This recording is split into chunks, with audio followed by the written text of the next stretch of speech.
Are you going through or about to file a divorce in Arizona, but you also own a business? Are you wondering how your business assets might be treated in that divorce? Or are you asking yourself, how do I protect my business in that divorce? In this video, I'll answer some of the most common questions about business ownership and how that relates to dividing assets in a divorce in Arizona, and what steps you can take to protect those hard-earned assets. Hi, I'm Bryan Shaw. I'm a family law attorney. I've been doing this in Arizona for over 12 years. We have a lot of experience helping people here who have businesses go through the divorce process. Divorce can be pretty overwhelming, pretty emotional, and adding a business into that equation really can add a lot of extra challenges and stress.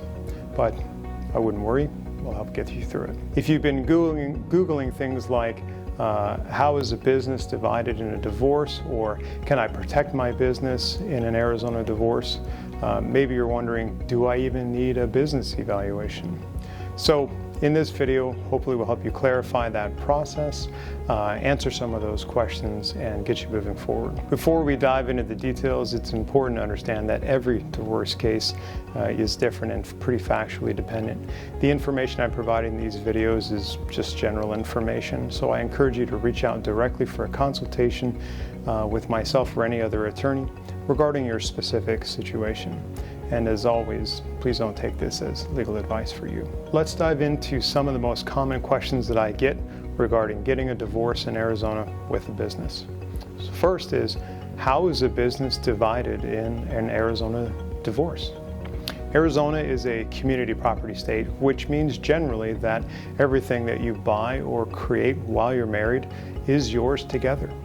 In Arizona, if the company is formed during the marriage, it's likely yours together, whether your spouse is on the business name or not. If you bought an existing business, this may also be true. There are complications if the business was bought with separate property or owned prior to the marriage, a topic that you really need to discuss with an attorney to determine that issue. One of those is, will my spouse get half of the business in a divorce? It really depends. If you and your spouse can make an agreement, one of you could come out the other end of the divorce owning the business entirely, with a payment to the other spouse for the fair equity of that business. Or you can sell the business to someone else, or in that rare circumstance, you and your spouse can run that business after the divorce together. Another major question is, how is the value of my business determined? Having your business valued during a divorce can be easy or quite complex. You can agree on the value with your spouse. You can have an expert calculate the value to try to settle the matter, or you can hire an expert to give their opinion on the value, and they can come to court to testify about what they found. You can also go to court to have the judge set the value. You'll still need that opinion, so your expert can come and testify on how he created it, what methods he used to determine it, comparing it with other businesses in your community or other like businesses of your kind. That way the judge has something more than just everyone's opinion about what your business is worth. Your case will likely be very different from someone else's case. There are a lot of facts that go into the method of value that you should seek to protect your business asset. This is where an attorney really helps. We plan the case, determine what the most appropriate valuation method is good, and specifically at what time during the process a certain value is needed. And finally, the last question, of course, is, can I protect my business from the divorce? In general, you can protect your business in a divorce if you plan ahead, obtain a fair value for that business, and present your case with all of the information required for the judge to make a favorable decision for you. Now, let's talk about the financial side of things.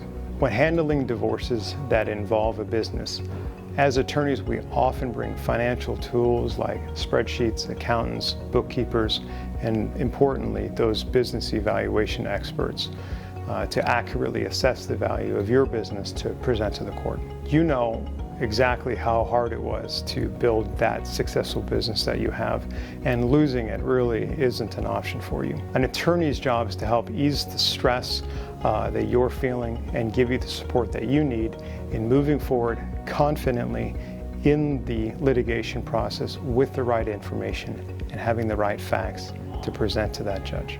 One important fact that's always really necessary is keeping your personal finances separate from your business. Having your personal finances commingled into your business accounts really does complicate the issue. Commingling funds makes it much harder to determine the value of the business as it relates to determining what your income is. Having an attorney help you look over these things really is going to be good for you in presenting your case to the court in an articulable and concise manner. In prior cases we have, some divorcing couples can agree on a price for their business. Some can agree to have an expert calculate the value as we've discussed, but if that doesn't really work out, then it really is time to get an expert's opinion on that value. An opinion, of course, is different from a calculation for settlement, as the expert can testify to his opinion of value where he can't to his calculation. Knowing the difference between a calculation and an opinion is paramount to being able to submit that evidence or argue your position at trial. We understand how stressful divorce can be, especially when you're also trying to run that business. It can feel like you're juggling 2 full-time jobs, managing a company, handling the divorce. That's why we like to provide a very clear roadmap for our clients, making the process as understandable and as efficient as possible. If you're going through a divorce and own a business, we are absolutely here to help. Let's walk through this journey together. If you have a specific question about your situation, feel free to reach out for a consultation. I'd be happy to help you understand your rights and the very best way to move forward, given your business and the facts. The law in Arizona changes pretty often, even on this type of issue. So it's important to reach out to an attorney to make sure that your facts and your knowledge is really up to date on this topic. For more tips on divorce in Arizona, please check out our other videos. Links in the description below. You can check out our website or other videos on this channel. Thanks again for watching. Take care.